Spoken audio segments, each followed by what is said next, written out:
substance worth 1 point. So that's 1,032,000 Ghana cedis in registered in Nigerian registered car. This happened in the Volta region. Oh, okay. And yeah, wonder whose name is typically, and every man is rolling his eyes at me. But so the story is that, so the Chronicle says that an impeachable source tells them that when the car was stopped, he attempted to bribe the police officer this amount of money. $20,000. And then this hero of ours, police, rejected the bribe. Okay. Does it make you feel good? It's a good time to be a Ghanaian this morning, right? And probably we should know that, okay, now we can't put that in name because we know how these people are connected. Yes. But that police officer needs to be celebrated. The Chronicle says impeachable source says that he rejected the $20,000 cocaine. But what we don't know is whether or not the cocaine was from Ghana en route to Nigeria or Nigeria en route to Ghana. Yeah, that's the puzzle we must unravel. Well, yeah, that's possible. So this is a good story. It makes me happy this morning. Yeah? So all our police friends, kudos to all of you. Let's see how many of you can keep up this. Because $20,000 is not cheap. Out of 1 million is cheap. Out of 1 million? No, but $20,000 for a police officer. Dollars, oh. Could you Umbra Ghana City? I like it. Times 10. Oh, yeah, times 10, bro. That's 200,000 cedis. What is Ghana is 1 million. But if 1 million cedis, and he gives you 200,000 out of it, that's a lot of money. Why are we discussing money that didn't end up in his pocket? Okay. We are trying to appreciate the police officer. I wanted to quote the scripture the Chronicle is quoting this morning, but again, this one is true. I can't see it properly. It says Proverbs 15:27. Whoever is greedy for unjust gain troubles his own household, but he who hates bribes will live. Wow. So Kojo, does it confirm what I've been teaching you about the Chronicle? That they will give you a scripture that seems to, you can just add two and two and know which of the stories in front of the papers they are talking about. But the Chronicle as well is reporting dangerous fishing in a farmland, hooks endanger humans instead of fish. And 6 remanded over 7.5 million Ghana cedis at the Braka gold robbery. That was the story that broke last year. That's the update on it. And retraction and apology, talk on its removal is questionable. Justice Nene Amegachi. Now, this is a retraction and apology by the Chronicle over a story they published some time ago. And I will take you to the paper, the Finder. Star Oil exit Comac. ASEC calls for urgent reform. Story is on page 2, and I'm certain that this story will be on the desk this morning for discussion. As you know, that the leading private oil marketing company has exited Comac. So they say indefinite suspension. They cite 2 reasons. The fact that they're all for the removal of the price floor or floor prices. However, they're also concerned about how Comac as an entity has been dealing with their grievances, or whenever they have some sort of an understanding, whether just or unjust, they just do not feel that Comac represents their interest. And then answering questions in the media seems to put Star Oil in bad light. One of the things I like to think they're citing will be that when Comac is citing why you can reduce below or even at the price floor level, will be that you're either reducing your margins, or you are undercutting, or you are illegally procuring the product. But I saw a member of the team that drove from here to London post on Facebook over the weekend. No, it was I think on Wednesday. What some filling stations, how much some filling stations are selling, and they're selling below the price floor. So his argument was then it's a regulatory problem. Exactly. That's what you're saying. It begins and ends at the regulatory problem. Some people are selling far below it. So then, in that case, what's the restriction for Star Oil? No, but Star it means that they are following bigger OMs. Absolutely. It doesn't want to, because the argument is that if Star Oil does it, MPA will go after it. But if those smaller ones are doing it, that's fine. But I'm hurt by Star Oil leaving Comac. I hope that they can settle their issues and then Star Oil, because Star Oil is the vice chair of Comac. Yeah. Yeah. Well, so NIA adjusts prices of selection. You're discussing this you're discussing the Star Oil exits today. Yes, absolutely. Yes, yes. So NIA adjusts prices of selected identification services, and as well, Z Multimedia analyst Tamian Forsen and others. Poverty figures improve on paper, but cost of living crisis persists. A few analysts have been talking, not just analysts. Others also believe that, well, it's just on numbers. Some regions as well are considered as most unevenly distributed social amenities. Well, the insight Mahama wants African leaders and the Yankee Empire is in irreversible decline. Cubans' response to Donald Trump's threats. You're a fan of international. So the Yankee Empire is U.S. Yeah, British. The Yankee Empire is U.S. Yeah. So U.S. is a British. That's all. But so I mean, when you read the Yankee Empire, I didn't get it until the Cubans came in. The Cubans came in. Me too. I needed to finish it to understand it. Anyway, thank you. So, Forestry Commission Deputy CEO targeted for defending Ghana's forest. Really? How so? Elikem, I hope he's well. Anyway, Kojo, I'm not kidding you. I can't see. Behind the scene of medical Kalabule, alleged claims of coordinated scheme against Ghana Service Director General emerge. Okay. Which one else can't you? Last one. Why regulation matters? Dr. Amega speaks on the future of African herbal brands. Okay. And then Amega Bites, but you've confirmed the Chronicle thing. Yeah. It looks like Chronicle would always give a quote that supports the major headline. Have a good one on the review table. But you didn't do my job online. Well, if you was kind enough to give me my joy online, perfect. Star Oil is leaving as a minority voice, not because it was sidelined. This is Comac boss, Mr. Gabriel Kumi. I think he granted an interview to George VFA, and then that's it. You can get in there and then read more. We did not see it coming. Comac chairman on Star Oil shock exit. More stories on my joy online. Now, this story as well has my attention. Later, Yawasu East MP's wife declares bid for by-election seat. Kojo, if you have some time, discuss it. Okay. If you have some time, discuss it. I should discuss this one, eh? Yeah. Thank you very much. All right, have a good one, Kojo. Thank you for that one. MFR, the team there. Let me now welcome my guest. Mr. Afel Money is former GJA president.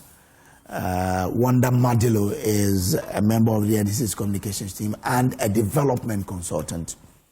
Janet Nabla is founder of People's National Party, and Professor Isaac Bodi, Dean of the Accounting Department, UPSA. Gentlemen and lady, good morning. Yes, very good morning. This is the first time we're meeting in January. No, I'm not sure. Mr. Bodi, I think this is the first time, right? Yes, and last time we met was on Christmas Day. Okay, so Happy New Year to you. Thank you. Janet Nabla, too, is the first time, so Happy New Year to you too. As for Prof, I think I've met him. We met here. We met here? No, this year. So happy birthday. Happy New Year to you. Happy New Year to you. As for you, we've met, right? Yeah, well, you can still say happy. So as for us. Still tell me Happy New Year. Okay, Happy New Year. Yeah. Well, let's start with the multidimensional poverty dropping to 21.9%. But even as the multidimensional poverty is dropping, rice farmers, and we know that when you want to talk about multidimensional poverty, there are a lot of people that come under it. You won't take farmers out of it, some farmers, some category of farmers. Rice farmers are still complaining of glut because they say, though they've harvested a lot, people are not buying, and so the rice is still there. Let's take this report from the irrigation scheme where farmers have harvested a lot but don't have buyers. Watch this. Under the scorching sun of Pong, heaps of freshly harvested rice sit idle. What should be seasons of profits are instead becoming seasons of losses for farmers along Ghana's largest irrigation projects, simply because there are no buyers. During a working visit to Pong irrigation scheme, the farmers explained how the situation was pushing many of them into idleness and financial distress. Charles Tetehumbe is the president of the Federation of Water Users Association. We produce, but we can't sell. That is our major issue. The paddy we produce, we cannot sell because there is no market. Government has announced and put in place that we will be having off-takers and aggregators who off-take our rice. Currently, as we are here now, we did not see aggregators or off-takers who are taking our rice. Addressing the concerns, the Minister for Food and Agriculture, Eric Opoku, assured the farmers that government will support the milling of their paddy rice to make it suitable for purchase by the National Buffer Stock Company. Our farmers have invested so much in production. They have produced so much, and they are not getting the market for their produce. This is disincentive to further production. Buffer stock is not procuring paddy. They are procuring milled rice. And so we are now having some contracts with the millers. We want to empower the millers, make resources available to the millers for them to buy, do the milling, and then send to buffer stock. Aside from the working visits, attention was drawn to the deplorable state of the roads leading to the farms.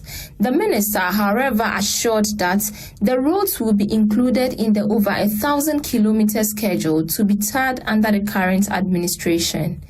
I'm also happy to note that as part of the project, we are also fixing some of the roads, except that the major road must also be included.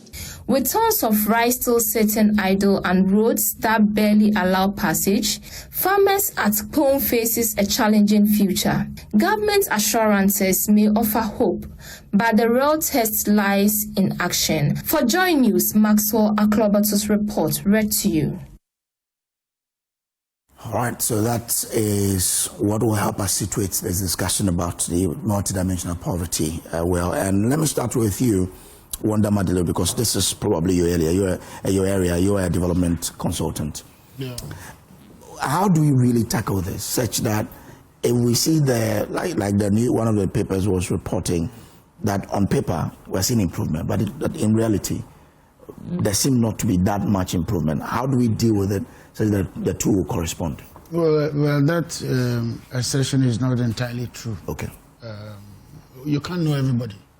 You can't tell how many people have moved from either the peri-urban to urban or typical rural community to, or what other developments are happening in those areas. Because when we talk about multidimensional poverty, we call it MPI, it involves about 4 items. One is education, okay, health, and living standards, and then employment. These factors have moved away from what we used to call those days poverty, just a measure of poverty or a measure of how you have transitioned from one level to the other. This time around, we are looking at welfare, more of welfare, social welfare, and so education, health, and employment are the key factors within that space. And so we're not only looking at how much do you make. Oh, I make 20,000 a month. That's all. No. With your 20,000, what can it afford, education-wise, health-wise, and then the employment that you have. So we've moved away from the technical definition of what is poverty, and then we're looking at welfare, human dignity, and living, or lifestyle or living. And so this has widened more the definition. And therefore, you can't just say, oh, I make 20,000, therefore I'm rich, or therefore I'm in the middle class. You have to find out whether that 20,000, you can have 20,000 and still be poor. It means that 20,000 in where you live, you can't even afford education. And therefore, you can't call that riches or having climbed to the middle class. Now, because we have stretched this definition, and it's been more of warfare to the people, a lot has to be done. Because then you have to tackle health. Either to health was not part. You have to tackle education. Either to it was not part. Employment also has to be tackled. All these were not part of the definition earlier until the UNDP decided that we need to include this so that we have an inclusive growth and inclusive development of the human being. Therefore, all investments within education, you will be talking about its affordability, you will be talking about access, you will be talking about quality. And these 3 items will have to be met. So you can build classrooms, and yet it has no impact on education because it's not offering the quality, it's not offering the access, and it's not offering the other one I mentioned. So these are the difficulties we have. Then you go to health. Health, again, has to be accessible. It must have the quality, and then it must also be affordable. So if you are not meeting all these targets within each of the stratas, you have a problem. And so, yes, even though Ghana is making a lot of progress, because of the new definition, we now have to tackle all the other areas in order to say that you have come of age. As a matter of fact, when the MPI was introduced, a lot of countries went below what you call developing countries, because now the measure has to now do exactly with the individual, not about the, like you say, per capita income or GDP and all that. But you were measuring poverty. Isn't it about the individual? Do we measure by the per capita? I agree, but when you aggregate it, you're measuring the country, because I can't come to your house, I can't come to his house, I can't come. There are 31 million people. Who are you measuring? So you look at the aggregate of the country. And when you look at the aggregate, you are looking at the GDP of the country and how many people are in the country. Then you are able to tell, okay, one person is worth this amount of money, so per capita of GDP. But that is also not realistic, because some people, a few people in the country may be controlling that whole GDP. Maybe in Accra, the whole of Accra alone is the one in. So those in Volta, those in Upper East, Upper West, their living standards are very bad. But then you come to Accra, you come and measure Accra, and you say, oh, Ghana is 1,300 or 2,000 Ghana cedis per capita income, and it's not real. So now we're going beyond the books and dealing with the issues on the ground. That's why we need all our institutions to be growing quickly, especially our municipal district assemblies. We will have to be doing a lot more. Last week, I was talking to somebody else. I don't even understand why we're struggling with electricity, water, and all those bills. I think that the district assemblies will now must start contributing to proper infrastructure, like education, like health. It should be deducted as source. When we do the calculations for them and they have to be given a certain amount of money, government must block some of those money for direct investment, because it goes to the districts, and sometimes they are clueless about what to do in the district or the municipality. And they are just spending the money on buying, stuff that are irrelevant to the growth of the individual in the place. And the reason for which we did the decentralization was to carry development from the national level to those levels. And once these things are beginning to be done and done properly, for instance, you can go to a place like maybe my hometown, you say you want to build a borehole. You have built a borehole, but that's not what the people want. So it may be a misplaced development. It may be a development, but it's misplaced. The people don't want it. They don't want to use it, and they are not using it. And we've seen a lot of that all over the place, where school blocks are built, or hospitals are built, or even jobs are created, and people don't want the job. Yeah, yesterday I forwarded a couple of employment opportunities to somebody, and he said, "Oh, I don't qualify." So you see, jobs are being thrown out, but we don't have the human capital to take them up. When the oil sector came, the development of our oil sector came, we realized that we didn't have capacity. Yeah. So even capacity building is part of the MPI calculation, the multidimensional poverty calculation. And so you would need to go beyond and do the details. And that detailing is what brings up the whole country apart. But isn't that what the statistical service should be doing for us to understand what the real, or who are the real poor people in the country? Yeah, so they do. And in fact, this report is from the Ghana Statistical Service. They do. Because you explained that. We need to marry what figures that come from the Ghana Statistical Service and what comes from the Development Commission, or authority now, the Development Authority now. That has to be married. Every year or every time we do a 4-year plan, a new government comes in, you will meet the plan halfway, and then after you develop your own plan again to go. We have been advocating for a longer term development plan, like what they say, the American dream. The Americans have a dream, and what's the dream? Is because they have a plan on where they are going to, and the plan is far. So you become president, you are not subject to doing your own thing anyhow and changing some fundamentals. That has to be guaranteed. You can't do anything about this. That's where we need to get to, where our leaders are held accountable to standards that predicts them, or predates them. Otherwise, if they come in and because of political convenience and what your party people are saying or what the country is saying, you are rushing to do stuff. But those stuff are not in the overall growth agenda of the country. You know, in the past, we used to have the GPRS, the Ghana Poverty Growth and Strategy 1, Strategy 2. Then under President Mose, we have the Shared Growth Agenda. And then I don't know what we have right now. But these are the various stages which Ghana has passed through since we had the collapse of the economy in 83, 84, thereabouts.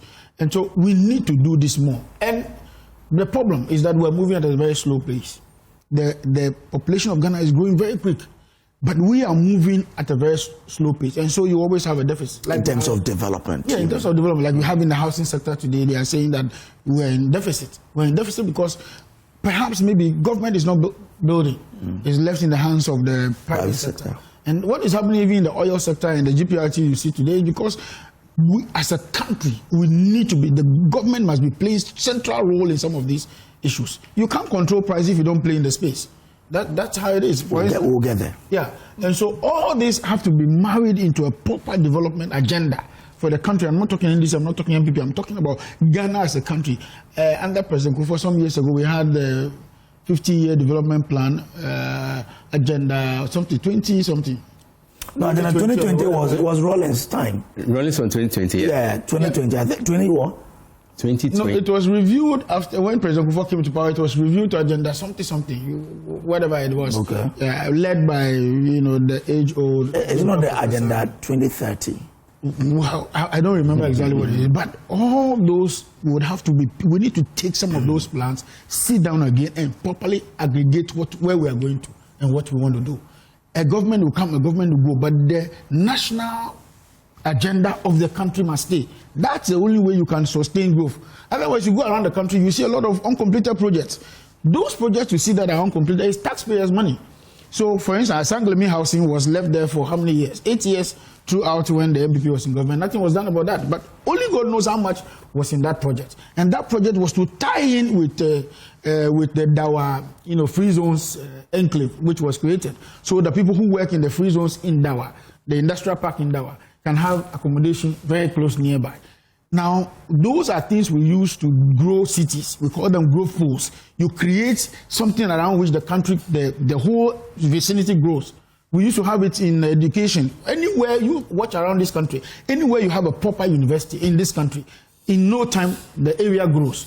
You talk about Ho, you talk about Takwa, you talk about, even in Accra here, where there are universities, you will see, even in Kumasi, you will see the development that came around K University. Even in UDS, those days, UDS, UDS, Tamale, they were far away from town. But today you go, you see that a lot of estates, hostels, individuals are building around those places because there is an economic activity there to be taken advantage of. We need to consciously do some of these things in all sectors of the economy in order to quickly, man up our numbers when it comes to the development of the individual in this country. But let's look at the rice farmers who are complaining. Yes. How can we use farming as a way of dealing with poverty in this country? Yeah, I mean, it's tried knowledge that agriculture plays about 40% role in poverty alleviation, across board. But what we have not done well as a country is that, you see, when we throw out policies, some of those policies have other branches. Like in agriculture, you can't talk about agriculture and say, grow, when you are not talking about when they grow, what they must do. Because there are several branches. If I'm producing rice, rice is not only for human consumption. And that's where we are failing sometimes. It can also be used to produce animal feed. It can be used to produce, say, alcohol. It can be used to produce drinks. It can be used to do starch and many other things. If you do only the cropping, which is the farming, and we don't develop all these other services, what happens is that you produce more than you can consume. Number two, we can't even be talking about export at this point because even our young children in JHS, SHS need to be fed. And so how do we get all this done? So in a bit, we need to find all these structs going on. Number two, the Farmers Association themselves have also not done good to themselves because they have only been talking about investing and how government should support them to invest and never thought about how, when this produce is made or finally produced, how this will benefit many others. And they themselves can be going to areas of production of maybe animal feed or, like I told you, the drinks and all that. That's the only way. But you cannot produce right because it has an expiry date. You can't produce right, sit in your room or sit in your storehouse or your silos, and you are just waiting for government to buy. Government may not buy all. Individuals will need to buy it. Industry will need to buy it. And you yourself will have to make some ventures in exploring other market opportunities for your products. Otherwise, this food glut thing can be a recurrent issue. Let me bring in Janet Nabla here. Janet, I'm sure from where you're coming from, there are a lot of rice farmers there. His argument is that farmers should also try and look at how to move beyond just production. But in trying to deal with multidimensional poverty, mustn't government take a huge, mustn't government be concerned about helping farmers just move from production? Just so if it's about legislation to say about this percentage of rice must only be imported so that you supplement it with what is in the country. Let me greet you and your viewers this morning. It's true that this from Ghana Statistical Service. I think that when we talk about poverty, first we were talking about money, but we've seen that poverty has gone beyond money and now it is multidimensional. And I think that is the way to go. When you look at the figures, I'm coming to where you are, but when you look at the figures, they said it was 24.9%, and now it has reduced to 21.9. 21.9. To 21.9. So when you look at the deduction, even though not much, but you ask yourself, how did it reduce? You understand? Because when you look at these multidimensional poverty pillars, we have health, we have education, we have employment, and then we have living standard. So you look at, let's look at education. You know, this government have reduced the number of admitting children into SHS. Let me tell you, it's a school where they were admitting 1,000 students now is 400. Do you get me? So they said that they will not educate everyone. That if you have a fail in any course, they are asking you to go back and write. So they have reduced, I would say that 50% of this in people. Majority of people are sitting at homes without going to school because they have a problem with either maths, English, something like that. When you check through the schools, you will know. I have a particular, the intake used to be 1,000, now is 400 under the Mahama administration. So what I'm saying is that, so when you look at education, there is a reduction over there. Then you look at the number of children that failed in SHS. It's another problem. Let's go to let's leave education and go to health. When you look at health, the key mandate there is national health insurance. Do you know that national health insurance, now there's no national health insurance in the country? How? It's a pay as you go. Really? That's a challenge that there is no hospital in Accra that is solely on national health insurance. I went to Tema General Hospital, and after everything, I came, I told Joy, publish it. I'm telling you. So that we don't have national health insurance working in Ghana here without pay and listen. When you go, what happens is that consultation is free. Then they will ask you to go and do labs. You pay for labs. When they ask you to go and buy drugs, you will pay for your drugs. The hospital will tell you that FBC, like a full blood count, which is supposed to check to see whether you have any infection, you pay. You pay for malaria. You pay for everything. You pay for everything. Is this specific to your hospital or everywhere? All hospitals, government hospitals. Ask National Health Insurance. They have asked them this question. Ask National Health. In the whole country, we don't have National Health Insurance where you will go and they will treat you freely and then you will just go home. You understand? And we all know that when this is happening, it's not like it was only happening in the NPP era. Even NDC era is happening. Then you look at the next indicator, employment. Employment, nurses and teachers are sitting at home. Nurses and teachers are sitting at home without employment. Ever since this government came, they told us they were going to bring a 3-shift system that will employ some people in the morning, others in the afternoon, and others in the evening. The youth of Ghana voted for the NDC based on this agreement. After they came, they told us that now they want to go private. So they are no longer interested in doing the 3-shift employment that they deceive Ghanaians to vote for them. They want to now go private. And they have not employed anyone. So you ask yourself, I want us to look at the Ghana Statistical Service. We are talking about living conditions or living standard. Look, a carton of meat that used to be sold at 300 Ghana cedis at the dummy market is now 420 Ghana cedis. Some are selling 480 Ghana cedis.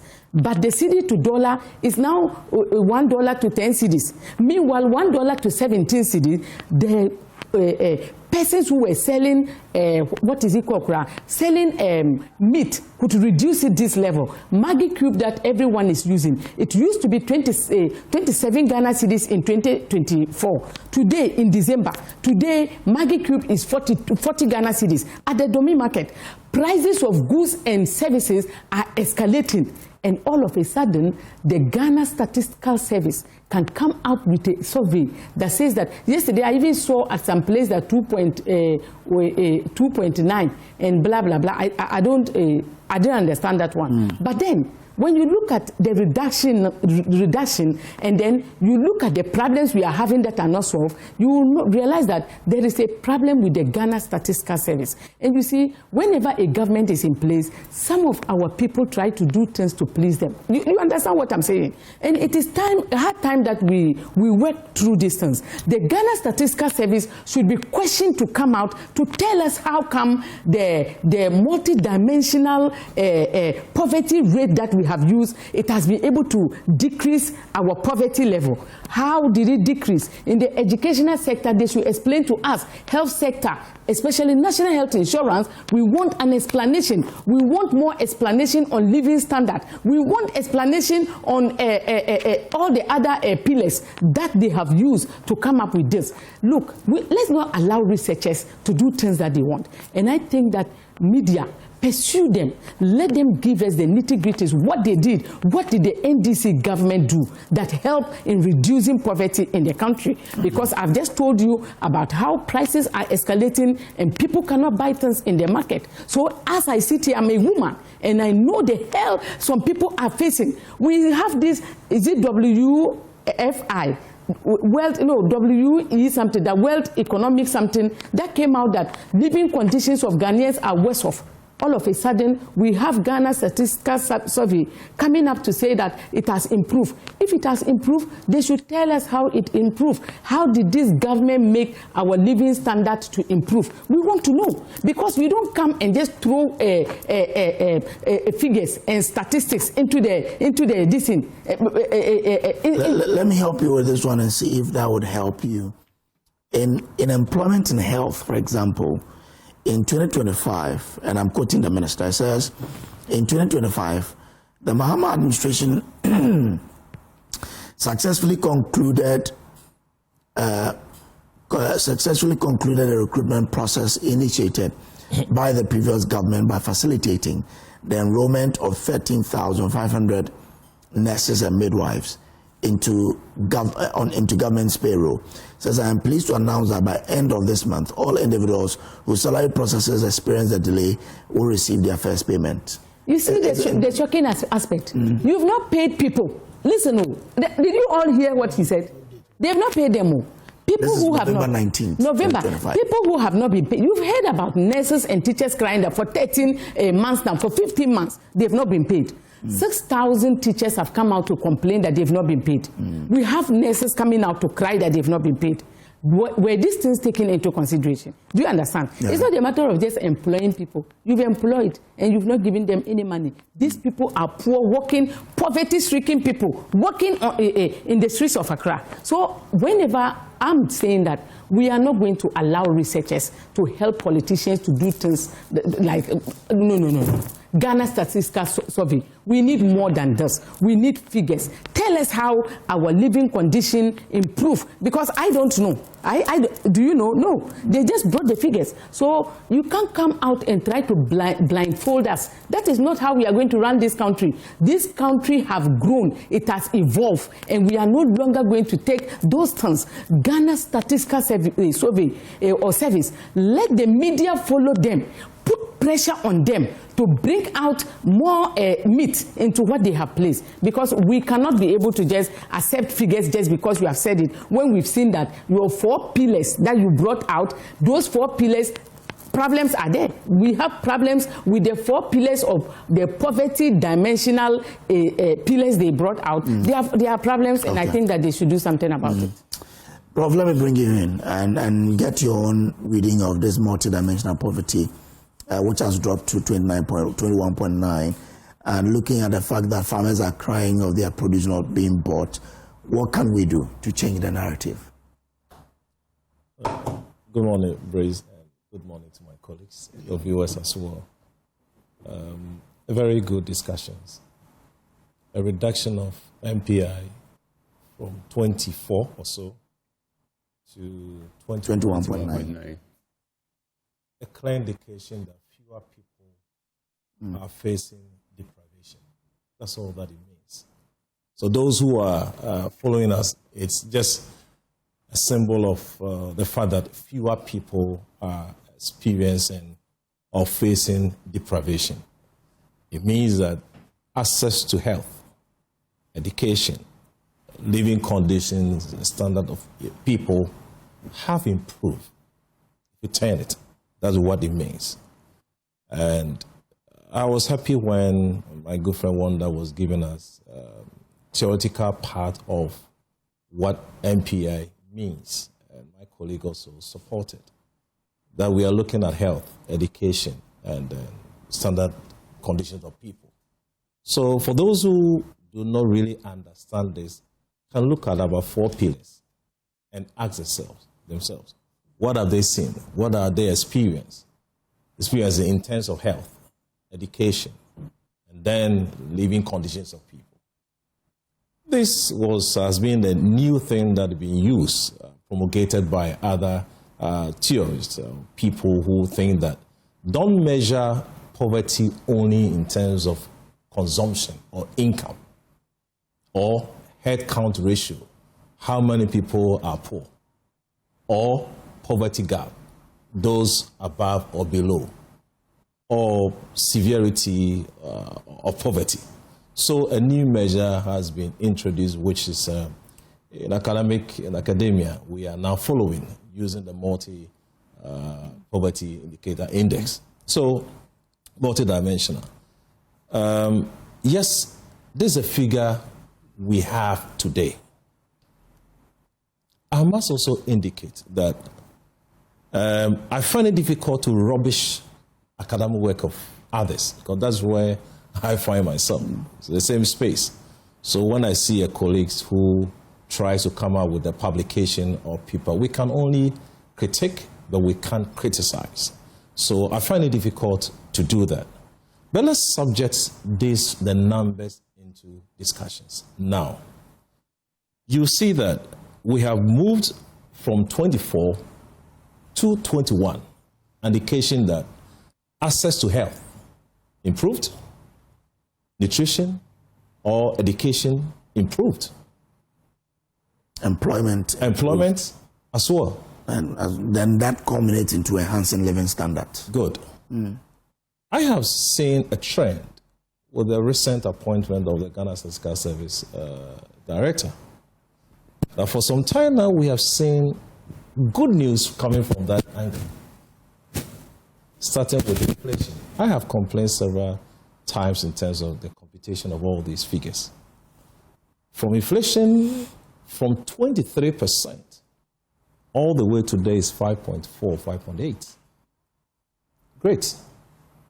I'm saying that when we are recording positive things under an administration or a leader, let's give the credit to them. What is wrong?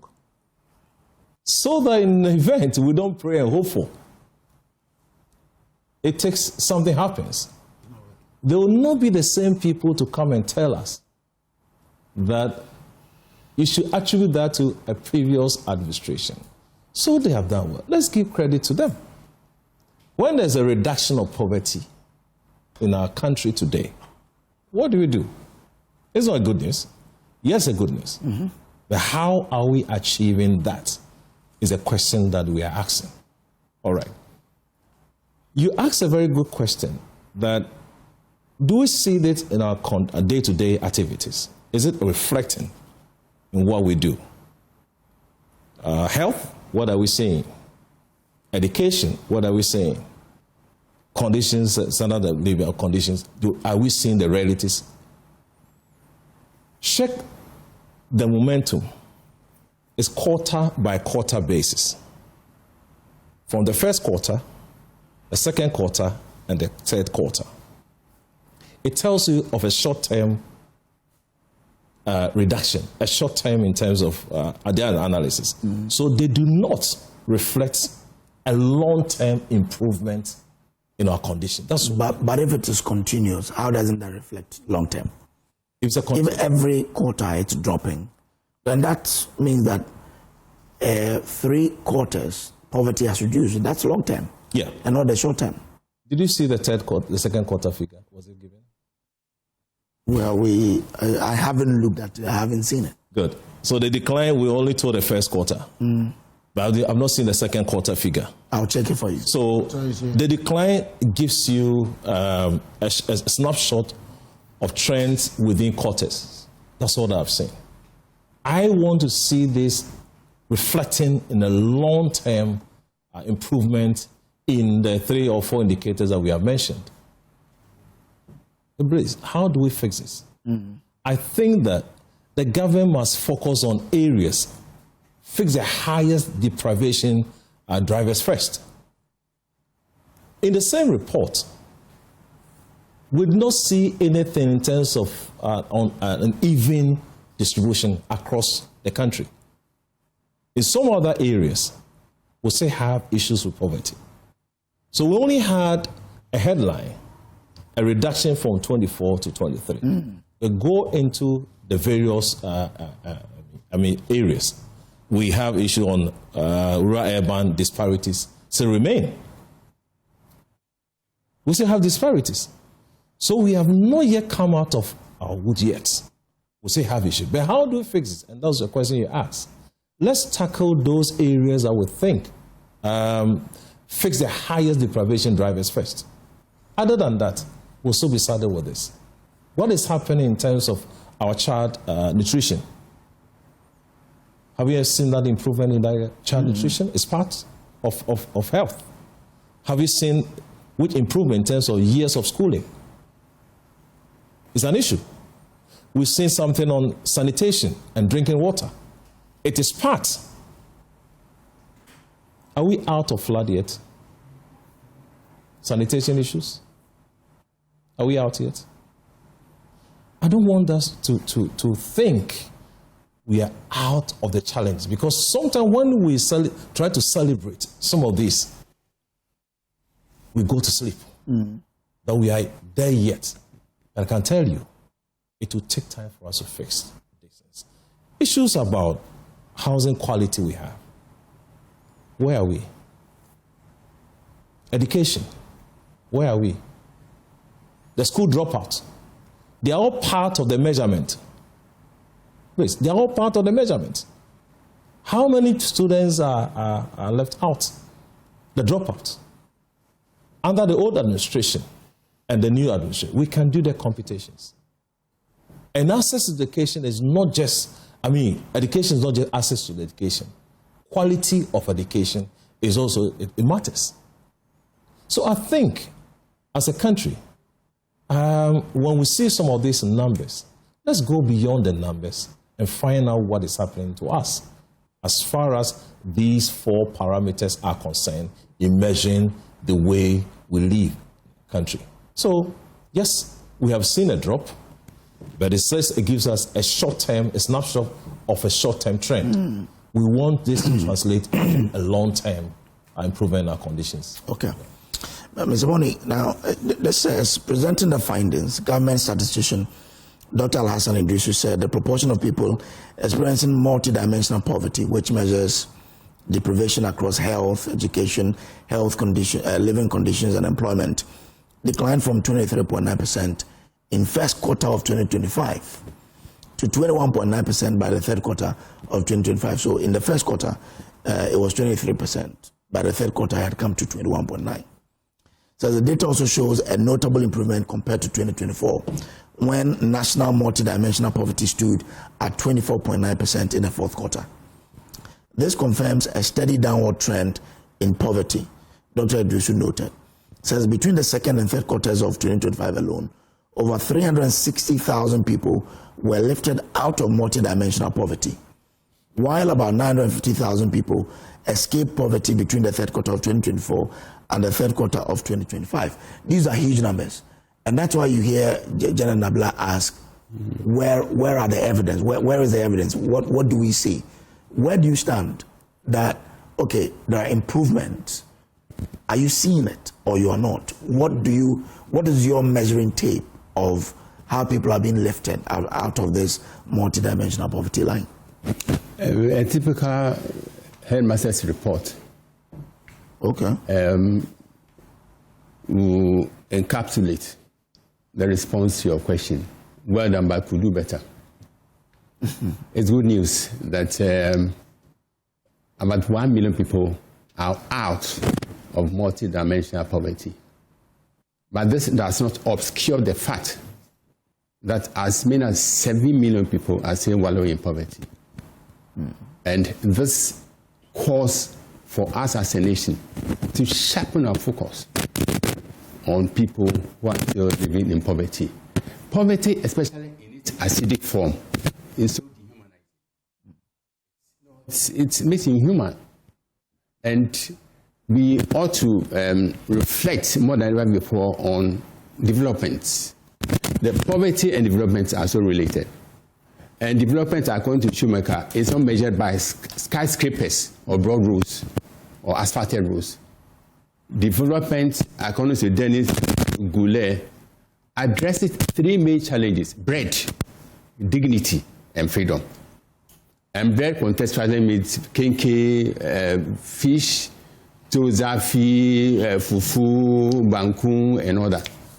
So we live in a country where many as 7 million people so find it extremely difficult, hellishly difficult to eat 3 square meals a day, where the storminess of hopelessness as a result of homelessness is facing many people, especially even in the urban centers. Go around the city at night and you see people sleeping under bridges in the open, exposed to the elements of the weather. So there's a need for more. There's a need for officialdom. This is the time, and it's interesting that Ghana's Statistical Service has amplified the need to scale up targeted interventions in the area of health insurance. Health insurance, and my sister Janet made this point, health insurance is not working in many health centers. It's not working. And not to talk about what happens in the rural areas. They are cut off from accessing basic health care. So these are the areas we need to sharpen our focus on, making sure that the ordinary Ghanaian has access to health care. Sanitation. Even in Accra, there was something we had a whole ministry for sanitation. But we never overcame the monumental challenges of insanitary conditions. The DC assemblies should more than ever before do more to ensure that people live in conditions which are habitable, conditions which will not invite diseases, sicknesses, preventable diseases, and premature death. But when we know that farming holds a key to dealing with poverty, and we have rice farmers, for example, complain of their produce not being bought, mustn't government be intentional in even creating off-taker schemes to buy the rice from the farmers so that you could encourage some more people even to go into farming as a way of elevating them or lifting them out of the poverty line? Again, we don't need any promptings to ask for the authorities, such as Ministry of Agriculture, to do the needful. Many people are walling in poverty, not because they were born into poverty, but because conditions have placed them in poverty. They will toil to produce rice, cassava, but getting access to the market is a huge problem. So again, the Ministry of Agriculture should up a game, deploy as many vehicles as possible, make sure that food which are getting rotten in rural areas are brought to the urban centers where the farmers will get value for their money. Many people are toiling in vain, and in fact it is heart-rending, and even so killing that many people have been plunged into poverty, not as a result of slothfulness or laziness, but because people in authority do not find the need to scale up their game to ensure that we eliminate poverty to its barest minimum. And let me take the opportunity to commend your news team for this award-winning story. You know, every development activity is information-related and communication-based, and there's a need for the media to put more emphasis on development journalism. You know, if you look at the media space, so many consequential stories are are being headlined. Whilst living issues with direct relationship to living standards and even survival. So the media in particular, do a dangerous disservice to survivalism, dangerous disservice to development, when they focus on inconsequential issues, when they focus on issues which have no relation at all to the survival of the ordinary Ghanaian. Okay. So kudos to Joy News. There's a need for the media to place more emphasis on development journalism. Okay. And not a compulsive addition to politics. All right, I hear. Let me come to what you want to make. I wanted to. Janet has thrown out a lot of inaccurate figures and tried to play the politics, but I think we should. Which one? She talked about enrollment figures at SHS. I can report to you that last year we had the highest enrollment figure since free SHS was introduced. And I can give you the figures. Even from 2021, we had 55,000 students, 555,000. I won't mention the others, so 555,000 in 2021. 2022, 447,000. 2023, you had 509,000. 2024, you have 504,000. And in 2025, we had 590,000 highest. How do you see it on live TV? Founder of a political party. And throughout information, you have no clue. Where from the source? You have no clue. You have no clue It is not about what you are saying, and you just sit on radio. No, hold on. She's asking for source. What's the source? I'm talking. How can you just come to a television station to come and just It is on the website of the Ministry of Education. What's all this? You see? So you don't even have. So what source were you quoting from? All right. What source were you quoting from? You see, I didn't quote from. What source were you quoting from? I just told you about St. Peter's. St. Peter's, they took 1,000 students. That was in 2020. That was in 2024. It's fine. This time they took 400. No, it's fine. 400. It's fine. So what he's saying is not. Let's move on. It's not fine. Why should I be? Let's move on. No better. What was it that I will try the Minister of Education? Please. Let's move on. Let me ask you a question. He said something. He's trying to indict on my calendar. Let me say something. No one should believe him. It's a lie. The Minister of Education came out and told Ghanaians that in 2025 he was going to pick 50,000 teachers They were not able to do it. Why should Ghanaians believe their website? I'm saying that this is a lie, a palpable lie from the pit of hell. It's a lie. You pick below the distance. You pick below.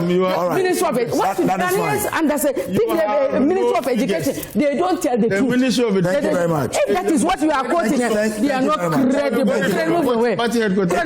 It's okay. People who lie, they lie like Kelewele. They lie like Kelewele. They lie like the ban of your party. No, because I know that is what your party, your NDC party is for. You hate people who challenge. Okay. No, stop lying. You are running a day. You are running a no. You are running a military. This is my government. Thank you. This is my government. Anyone who is against NDC, they go into a boardroom and think of how to eliminate you. And you are part of it. Do you want us to go for a break? Okay, thank you. You think I don't know? Okay, thank you. Thank you very much. A lie is a lie. No, you are lying. Now let's do this for this and I this. Let's do this. What should any Ghanaian let's move on and talk in this about listen? How?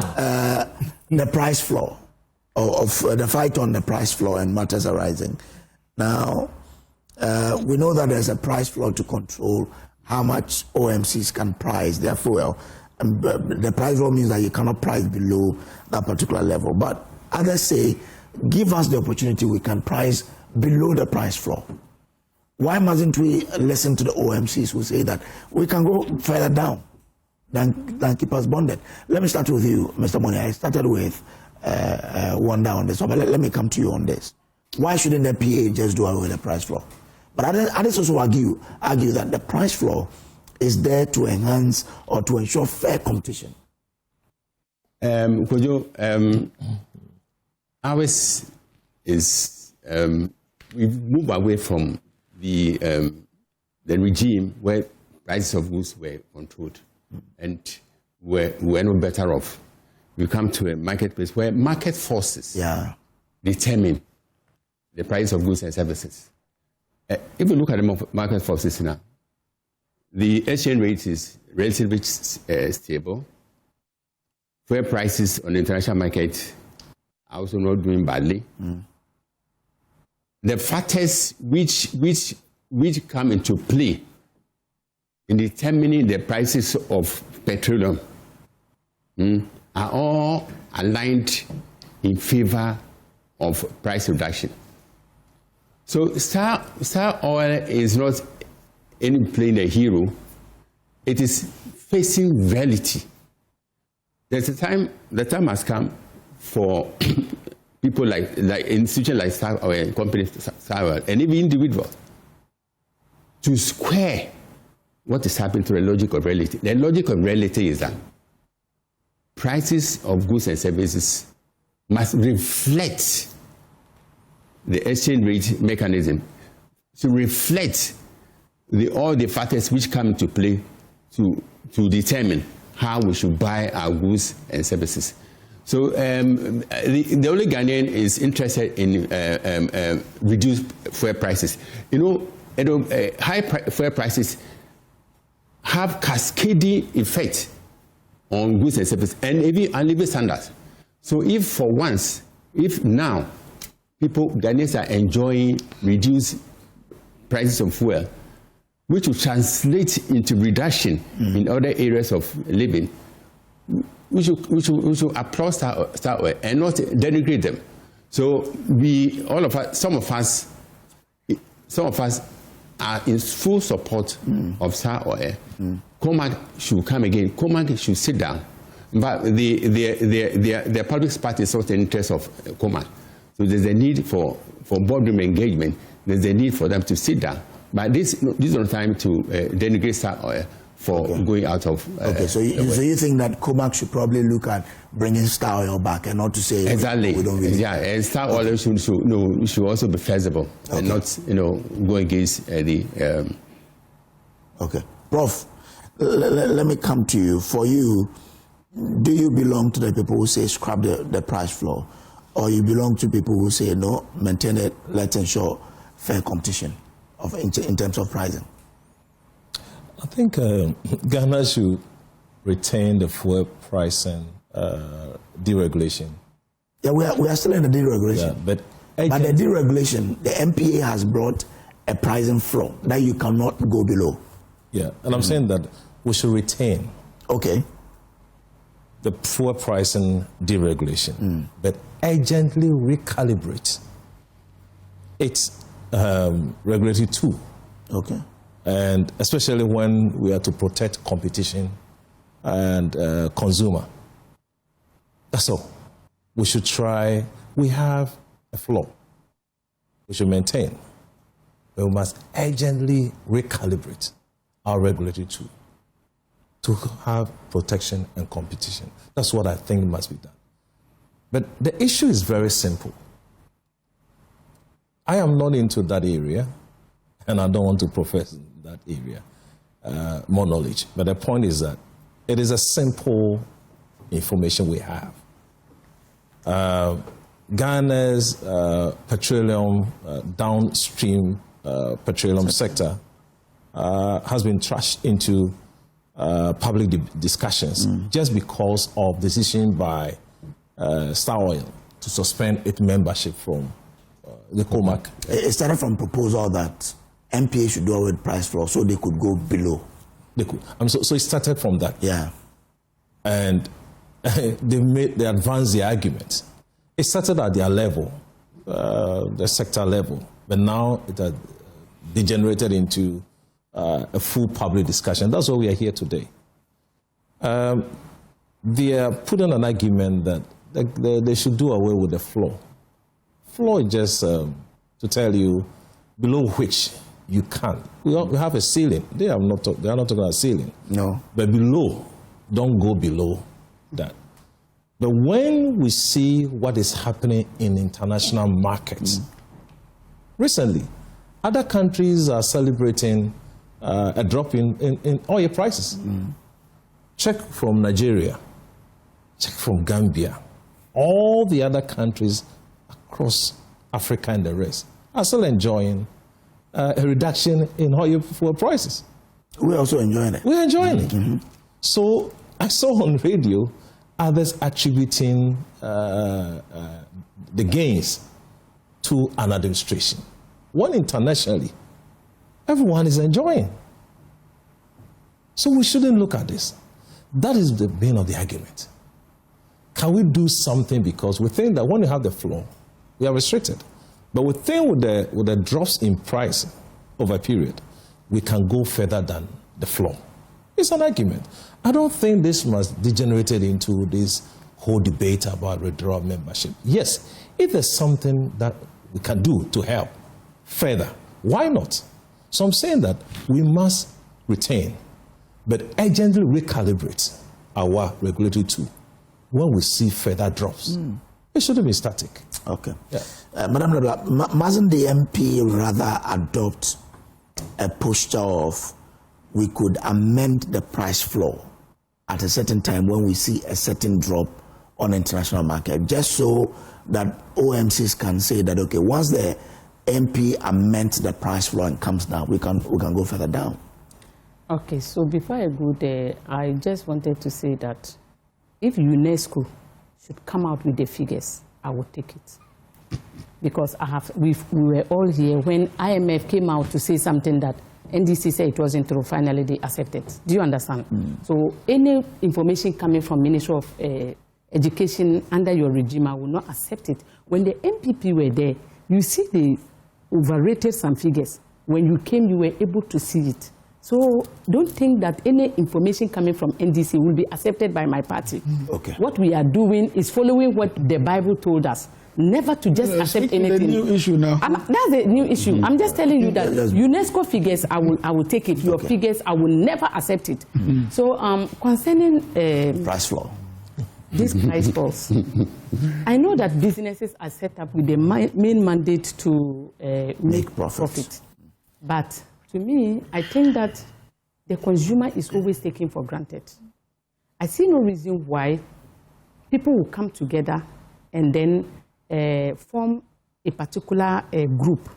And the group is to say that you cannot decrease prices up to this level. Our price level should be like this. When they do that, they are eroding the purchasing power of the Ghanaian.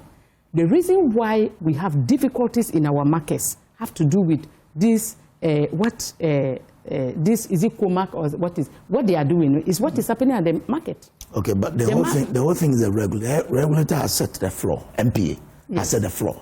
Why? And is also yes, going and I'm by saying that MPA has not done well, good to this country by setting that type of a price floor. Why would you do that?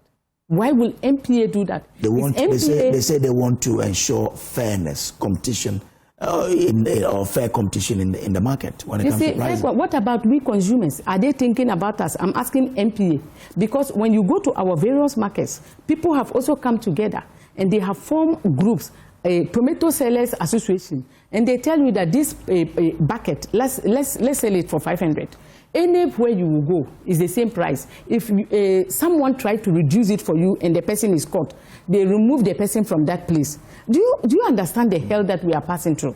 So MPA shouldn't have even gone there at the first place. I think the time has come for them to be able to lower or to change their stance so that people can. Why? It's supply and demand. If I want to sell it lower than that, what is wrong with that? Okay. Ghana should accept that prices should go lower. It is only when it comes to increase that we should not agree. But when it is lowering, you can lower it as much as you want. It's your profit. And if you think you can still make profit, why not? So MPA, I don't think that what they are doing is the right thing. They should change their direction. All right. Well, Wonder.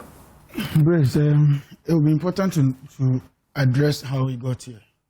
First and foremost, in 2015, in the heat of the economic challenge we had, a lot of oil marketing companies were pricing at a point below, say, market price. And government has to give them even subsidies. Those days, they price such that they don't put a burden, just like cement before the market was opened up. It was such that when they sell, they were making losses. And so they come to an agreement with government and say, oh, we're supposed to sell at 10, but we'll sell at 8 because it's difficult for the people. And government has to refund the 2 cedis per liter or whatever to them. And that was costing the economy. It became a huge drain on government. And some were pricing it, call it recklessly, just so they can bite into the market. At the time, the IMF's recommendation was that, hey, go for deregulation. Let the market play out. But have a control on what you must not sell below. Because you remember, in the years past, we've had many... why are you like this? After they say MPA. Why are you like this? Go on. And so, at the end of the day, government was losing revenue in paying subsidies to the oil marketing companies and the BDCs. Number 2, the other problem that they created was that because we're selling at a much lower price than recovery, there was a cabal that was doing what you call fuel export into neighboring countries. In fact, a few days ago, you just heard that some vessels have been arrested of fuel load going to Togo from Aflao, my beloved town. That's what happens when you price below the market price. Because then, if it's sold in Togo for 50 and it's sold in Ghana for 5, I can just buy it with all the subsidies we have gotten, rush it into Togo, make all the money, and come back. But we spoke to an industry person who said that is not a bigger problem because when they load from the terminals in Ghana, as soon as your tanker leaves, you pay the taxes on the fuel you've taken. So that shouldn't be a big problem. No, it's not entirely the case. There are tankers who load from our tank farms who don't pay the taxes if it's meant for export. If it's meant for export, you don't pay taxes. Yes, you don't pay the taxes. How so? Yes. Because some of the countries, landlocked countries like, let's say, Cote d'Ivoire, Burkina Faso, this is where they come and load from. So therefore, it's not without taxes. And that's how people... but that's different from our fuel that we are talking about. Yeah, but that's the one that they will smuggle. They haven't paid the tax. They've not even paid the right price, and yet they are taking it outside the country. So they make more margins. I don't know if you get what I'm saying. If you paid it at 10 Ghana cedis, say you pay tax of 2 cedis on it. Now, if we're taking it outside of the country, you're not paying the 2 cedis. It would have been 8. So you bought it at 8. You're selling it out there at 15. What happens is that so help me understand. There's fuel smuggling. Help me understand. The landlocked countries, is it their fuel they import through our ports, or it is our fuel that they are coming to take? Some of them is their own fuel stored in our tanks through the BDCs. Yes. Some of the others too is our fuel they are buying. But because of ECOWAS protocol, because of ECOWAS protocols, you cannot put the full, what's the name, taxes that we pay, like VAT, like all the... What protocol is that? Because the reason I'm telling you is, we spoke to Duncan Amwa, was it yesterday? No, I think on Wednesday. Yeah.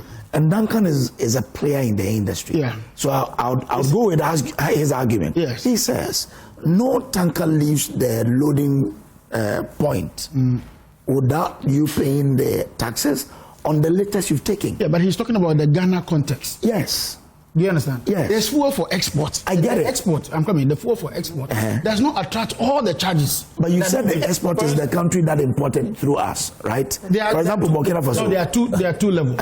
One, they are importing to come and carry. Yes, that is them. Level one. The other one is our fuel. Our fuel. Okay. That they are going to take away. Then number two, in all this, somebody can still buy our own at a cheaper rate and take it for export when it's even not even meant for export. Just like our cocoa.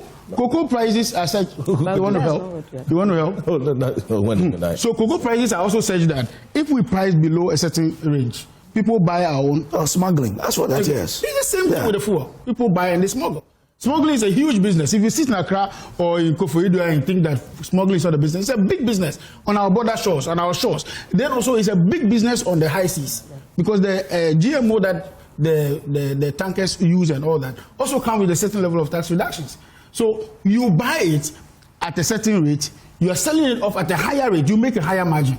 Number two, you stifle competition. Why? Because the smaller companies that don't have, like Shell or Total, that have leverage all over the country, and they are just small.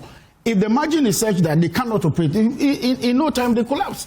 Because what is it? If Gol is playing the industry and Gol can sell at 7 Ghana cedis, I am a young person, my overheads are higher. Yeah. And therefore, I can't sell at 7. You are closing me out. Jobs are going to be lost. Investments are going to be lost. And many other things. So this is a technical thing that has to regulate the industry. And number two, we are not saying that the floor price should be kept where it is. You just keep your mouth. We are not saying the floor price should be kept at where it is. It should be kept at a level that is workable. That's all there is. If there's no control in the industry, then there's no point having the industry. So you agree that because at a point, before. So you're saying that at a point the MPA should look at the market and adjust the price. That's what they do. That's what they do. They do it every 2 times a month. 1st to 15th, one window. The second window is from 16th to the 30th. They do it every time. Put the price floor and then there's no ceiling in the market and the ceiling. No, there's no ceiling. There's no ceiling. It's just a price floor. Yeah. So I'm saying that both the price floor and the ceiling were all supposed to be set. Okay. But it is they are more interested in the floor because that's the price at which when you sell below or whatever, you might not even be making the margins. And jobs will be lost, companies will collapse, and all that. You don't want to see some of those. But today we understand that smaller OMCs are even pricing below the floor. I'm saying that it is just a matter of time. You see, that I price a product today is very cheap. Okay, go ahead. Let's leave the oil industry. There are even industries in this country where they come in, price so low, after a while they vanish from the market because they made so much losses. You are just excited about your profit. You don't even know the other cost elements that are coming up. So you price, at the end of the day, you've closed down. What have you done? You've cost this country because your investment is lost, jobs are being lost, and all that, and the market is being distorted. That could be measures. So, which measures? Measures. I mean, if I have an OMC, a small OMC, I can measure with Mr. Femoni. If the 10 Ghana cities that we're debating, somebody can sell it at 1 city. Okay, is that all there is? Sell it at 1 city, the company collapse tomorrow, and that's the end. Is that another company will come up? So this is to protect the entirety of the industry. It is not just. But is your argument that if I own an OMC and I say that I want to price my fuel, I am pricing when I know this price will take me out of business. Is that what It happens. People price themselves out of business. Does it not happen? It is only look, the companies that have seen that they have gone out of business are those that were high prices that people were not purchasing them. When you look at this economics, common economics will tell you that these price hikes will not help your company anywhere. And you are saying that companies like Shell and Total, they will go away. If they go away, our Ghanaian people will take over. Nobody said they will go away, please. You were saying what? What were you saying? I am saying that any company that cannot deal with price falls to help Ghanaians and want to go, they listen, when you spoke to the COMAC chairman, what he said was that they were not pushing Star Oil out of the market. No. That's what Star Oil in essence, at a meeting, Star Oil was outvoted. Their opinion, their views was not the majority view. The majority view was that let's keep the price floor. Of course, that's how business people. So how is that they want to do price difficulty? And it's not as if it's even government who is interfering in some of these things. Oh. This is an issue of regulation of the industry. We've come a long journey. The government. By 2015, when we're getting into the deregulation, we had seen all the facets of how to price petroleum prices, products. But the argument someone like Ben, Duncan Amor, yeah, my good friend, is that before 2024 we didn't have the price floor and the market was okay. You introduced it in 2024, and then the same market before 2024. Yes. So they said we didn't have brought the price floor? Oh, it's I mean, since it was introduced in 2024, so it's a past MPA executive. But the point is that if the market says before 2024, when we didn't have it, we're okay, so take it off. See, why won't you take it off? The one who has the consumer at heart the most is the government. Would you agree with that? For where? The government. I'd rather say it's that. I'd rather say it's that. I don't know those who brought this price floor. But they are championing our interests. But you help companies. How is he looking at the decision of business? Oh, you're talking to me. Don't worry. Talk to me. Talk to me. You see, why don't you talk to me? Because I'll let you come in. The one interrupting. I wouldn't go down. You're speaking so much. I'm saying that government has the people at heart. If anything at all, the trajectory we went all the way to this point, where we have to deregulate the industry, was because government was the one that was most hit. Okay? Why? Because prices were set at ridiculously low figures, such that they were rather just shipping it outside the country, and there was shortage in this country. Prior to 2015. We've had shortages in the country 2015. No, I get it, but I'm saying that before 2024, there was no price floor. Yes. Have we had shortage between 2016 or 2017 to 2024? Did we have it? Well, I don't have those details, but what I know is that when the price floor was introduced, it was to manage the industry, as it were, protect the oil marketing companies in the industry, including Star Oil. Okay. Why have Star Oil suddenly woken up to this? Thank you very much. I'm grateful. Yes. Yeah. This debate, I don't know where we are ending. This whole thing. Yes, it's good is giving us a history of where this whole thing started. But go back to 2015. History will tell you we had deregulation. That's when it started. Good. Taking away subsidies, taking away, improving reliability of the supply over that period. Now, there's a flaw. You cannot go below that. That is understandable. But when we are recording huge gains in the markets, have we taken time to listen to the argument of Star Oil? They think that it says all the other countries, across Africa, are also enjoying a reduction. Exchange rate, Ghana, are you not enjoying? We are. International markets having a major impact on the product. So what is wrong? To listen to them and see if there are reasonable argument in their submission. Why can't we go by and look at it again? That's so yeah. Price is today at the 4 pump is how much? I think, I don't know. Per liter. Well, it's 9 cedis. 9 cedis. 99 pesos. And if it draws further to 5 cedis or 3 cedis, what is wrong? So I'm saying that, yes. Any benefits? Yes, I'm saying that. We can retain or maintain the price floor, but then we can urgently recalibrate. They do. That's what I'm saying. To suit. So what is wrong? They do it. So they should do this one. A month. What is wrong even to listen what to he's saying? No, what the OEMs, Star Oil is saying that remove it completely. It's not. So his argument is that. But naturally, what if price flow? Naturally, so that we can do our own thing. Yes. Naturally, when it's dropping further, yes. What do you do? But still maintain. No, but you're making a mistake. All these price drops you have seen in the recent past is the same price flow. it is the same lowering of the floor that brought the prices down. Other countries are I'm saying that this is reported so they are being treated by government, by government, and then the other countries. What is happening is the OMCs that do their own thing. Oh.